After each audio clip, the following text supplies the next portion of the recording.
अलीमा खानम साहिबा ने अपना हफ्ता वार जो थिएटर है वो अडियाला के बाहर लगा ली है। पाकिस्तान तहरीक इंसाफ की जानिब से ये मंजन बेचा जा रहा है कि जी इमरान खान साहब को शायद आंख के अंदर एक इन्फेक्शन है, एक बीमारी है। एक आंख खराब करने का मतलब उनको दज्जाल से ताबीर करना चाह रहे हैं। एक आंख वाला तो फिर दज्जाल ही है और फितना था। इमरान खान साहब कहते थे कि मुझे जहर दे दिया जाएगा, कभी कहते हैं जी जान को खतरा है, कभी कहते हैं कि बड़ी संगीन बीमारी लाक हो गई है। गिने जा चुके हैं दिन। ये कोई लंबा वक्त नहीं है। आज़ाद डिजिटल के तमाम देखने वालों को अस्सलाम वालेकुम। नाज़रीन, आज अलीमा खानम साहिबा ने अपना हफ्ता वार जो थिएटर है वो अडियाला के बाहर लगा लिया जी एक बार फिर। और पहले आपको देखते हैं कभी इस्लामी टच के साथ कुरान पाक का ख़त्म किया जाता है, कभी सुपारे वहाँ पर पढ़े जाते हैं, सूरह यासीन पढ़ी जाती है। और इस मरतबा जनाब एक बार फिर अपनी पुरानी ही रवायत को बरकरार रखते हुए अलीमा खानम ने धरना दे दिया है अडियाला जेल के बाहर। ये अडियाला जेल तो नहीं है, इससे काफ़ी दूर जगह होती है, लेकिन बहरहाल जिस नाके के ऊपर वो धरना देती हैं वो तकरीबन 1 किलोमीटर से ज़ायद डिस्टेंस के ऊपर वाक़ है अडियाला जेल से। अभी वो इस मरतबा पाकिस्तान तहरीक इंसाफ की जानिब से ये मंजन बेचा जा रहा है कि जी इमरान खान साहब को शायद आंख के अंदर एक इन्फेक्शन है, एक बीमारी है, और अगर उसका इलाज ना हुआ तो उनकी बीनाई मुतासर हो सकती है उस आंख की। वो उनकी फिर ज़ाहिर बात है कि एक आंख तो ठीक है, तो दूसरी आंख जो है वो ख़राब हो सकती है अगर हुकूमत जो है वो उनके साथ ताउन नहीं करेगी, जेल एडमिनिस्ट्रेशन उनका मौसर तरीके से इलाज नहीं कराएगी। तो अच्छा, अब अलीमा खानम साहिबा सवाल उठा रही हैं कि पहले तो कभी खबर नहीं आई, अभी जिस सहाफ़ी ने खबर दी है उसको किसने ये खबर दी और ये कहाँ से आई, हम वो उस पर उन्होंने कमेंट करने से इनकार किया। बेसिकली ख्वाहिश ये है कि वो जानबूझकर इस नैरेटिव को फ्लोट करके वो चाहते हैं कि इमरान खान साहब तक रसाई दी जाए। अब वो हीले बहाने मुख्तलिफ जो है वो तरीक़ाकार जो इख्तियार कर रहे हैं। आपको मालूम है कि कभी उन्होंने कहा था कि इमरान खान साहब कहते थे कि मुझे जहर दे दिया जाएगा, कभी कहते हैं जी जान को ख़तरा है, कभी कहते हैं कि बड़ी संगीन बीमारी लाक हो गई है। तो मैं खाली ये बताऊंगा कि इमरान खान साहब को कोई इशू नहीं है। उनको सिर्फ एक इशू है और वो उनके एक कान के अंदर हेयरिंग का प्रॉब्लम है। अब ये उन्होंने एक आंख वाला जो मामला ये कह रहे हैं ये भी मेरे ख्याल के मुताबिक दुरुस्त नहीं है, क्योंकि एक आंख खराब करने का मतलब उनको दज्जाल से ताबीर करना चाह रहे हैं। आई फेल टू अंडरस्टैंड कि ये बात क्या जो है वो कर रहे हैं पाकिस्तान तहरीक इंसाफ वाले।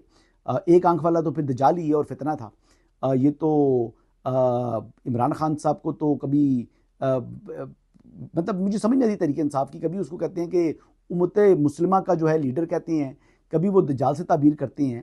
ये चल क्या रहा है ये समझ नहीं आ रही मुझे। लेकिन हाँ, तहरीक इंसाफ के हमायती जो हर वो बात कर रहे हैं जो पीटीआई की सोशल मीडिया की तरफ से आए तो उस पर जो है वो आमीन कहा जाता है और उसके साथ हम आवाज़ हुआ जाता है और उस बात को हैमर किया जाता है, बार बार वही बात रिपीट की जाती है। अब देखते हैं जी कि आज कितना लंबा ये एहतजाज होता है अलीमा खानम साहिबा का अडियाला के बाहर। अच्छा, आगे बढ़ते हैं जी। अगली खबर ये है कि तीरा ऑपरेशन के हवाले से जो नोटिफिकेशन या जो दस्तावेजात सामने आए हैं इसमें इसके बाद एक यानी सफाइयाँ पेश करनी शुरू कर दी हैं पाकिस्तान तहरीक इंसाफ ने। बुनियादी बात यह है कि मैं तो ये सवाल करूँगा उस बात से ज़्यादा कि ये वफाकी हुकूमत के कहने पर लोग वहाँ से मुंतकिल हुए हैं, ये सूबाई हुकूमत के कहने पर मुंतकिल हुए हैं, या मौसम की शिद्दत की वजह से हम वहाँ पर से मुंतकिल हुए हैं। जो भी मुंतकिल हुआ है, डिस्प्लेस हुआ है, उसकी यानी आपने मदद करनी है। पहली बात तो तरजीह ये होनी चाहिए। लेकिन हमारे जो चीफ मिनिस्टर साहब हैं और मिनिस्टर साहब हैं वो इश्के इमरान का मंजन जो है वो सड़कों के ऊपर रिपीट कर रहे हैं।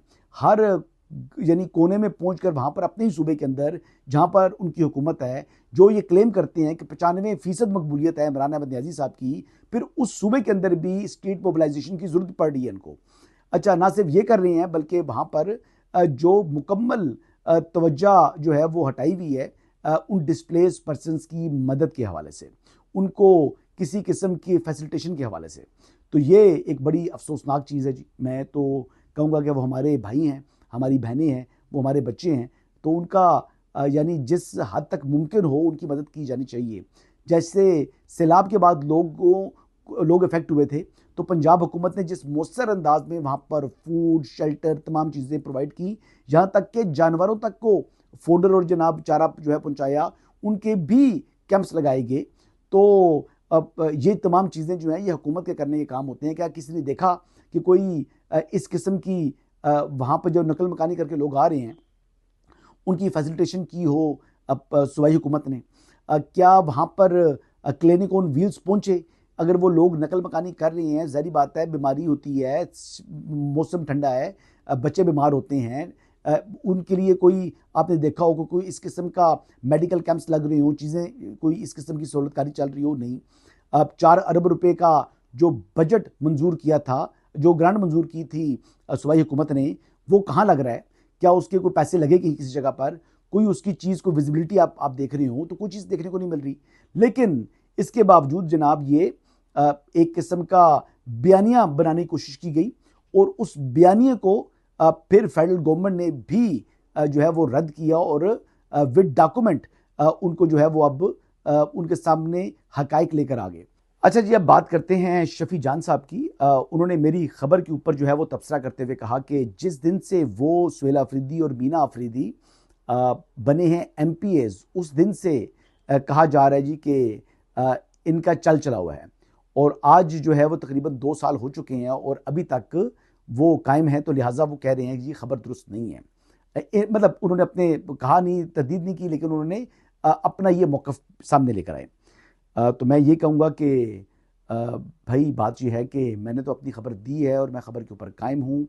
गिने जा चुके हैं दिन, ये कोई लंबा वक्त नहीं है, बहुत कोई तवील मुद्दती काम नहीं है, ये शॉर्ट पीरियड ही है जी। मैं वक्त नहीं दूंगा दोबारा, भी जब मैं डेट देता हूँ तो मैं फंस जाता हूँ। तो लिहाजा चीज़ें कई दफ़ा जल्दी हो जाती हैं, कई दफ़ा स्लो हो जाती हैं, तो इसलिए तारीख देना दुरुस्त नहीं है। लेकिन एक आदमी गया था नाई के पास, उसने कहा मेरे सर पर कितने बाल हैं? तो नाई ने जब बाल काटे और उसने कहा ये सामने पड़े हुए हैं, अब अपने बाल गिन लो। तो मैं ये कहूँगा शफी जान साहब, आप दिन गिन लें। वैसे आप बेहतरीन रिप्लेसमेंट हैं सुहेल अफरीदी साहब की, और अगर आपको नया वज़ीर आला बना दिया जाए तो आप बेहतरीन तरीके से यानी बेहतर ब्लंडर बॉय साबित हो सकते हैं निस्बतन सुहेल अफरीदी साहब के, क्योंकि तहरीक इंसाफ की रवायत है कि हमेशा अब उन्होंने ब्लंडर बॉयज़ दिए हैं सूबों को। चीफ मिनिस्टर जो भी आए हैं, वैसे तो सुप्रीम ब्लंडर बॉय जो है वो इमरान अहमद न्याजी साहब हैं, लेकिन अगर उनके बाद में उनके से नीचे की कैटेगरी में लेके जाएं तो हमेशा एक से एक बड़ा ब्लंडर बॉय वो लेकर आए हैं। आप देख लें, महमूद खान साहब थे, फिर आए हमारे अलीमीन गंडापुर साहब, और अब सुहेल अफरीदी साहब। तो सुहेल अफरीदी साहब से भी बड़े ब्लंडर बॉय आप साबित हो सकते हैं, आप में वो तमाम खुसूसियात मौजूद हैं। मैं इसलिए कहता हूँ कि आप मेरे फेवरेट हैं, और खैबर पख्तूनख्वा हुकूमत के साथ साथ आपको खैबर पख्तूनख्वा की जो पार्टी की तर्जुमानी भी मिलनी चाहिए। अब तो मैं कहता हूं कि आपको खैबर पख्तूनख्वा की हुक्मरानी मिलनी चाहिए। जिस तरीके से सुहेल अफरीदी आए हैं, वो फाउल प्ले कर रहे हैं, आप उनसे बड़े फाउल प्ले करेंगे। बहरहाल जी, यही इस वक्त तक की अपडेट्स हैं। इंशाल्लाह कल मैं जो है वो ट्रैवल कर रहा हूँ, तो परसों आप लोगों से मुलाकात होगी। इजाज़त चाहूँगा। अल्लाह हाफ़िज़।